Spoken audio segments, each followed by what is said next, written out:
არჩეული პრეზიდენტი ბატონი მიხეილ ყაველაშვილი.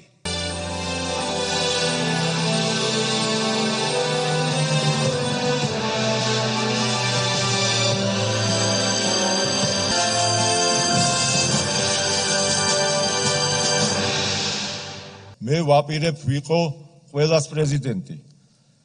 იმის მიუხედავად, ვის მოვწონვარ და ვის არა. ჩემი მომავალი ძალისხმევა მიმართული იქნება საზოგადოების კონსოლიდაციის და გაერთიანებისკენ.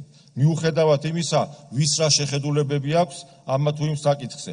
ჩვენ უნდა მოვახერხოთ გაერთიანება, ჩვენი სამშობლოს, ღირებულებებისა და ურთიერთპატივისცემაზე დაფუძნებული წესების გარშემო. მომავლის გარშემო, რომლის შენებაც ჩვენ ერთად უნდა განვაგრძოთ.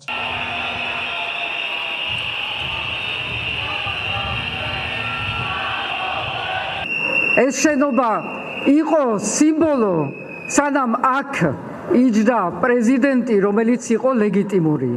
მე ჩემთან ერთად მიმაქვს ლეგიტიმურობა.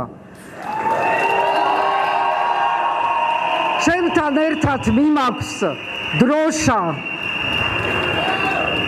ჩემთან ერთად მიმაქვს ის, რაც არის თქვენი ნდობა.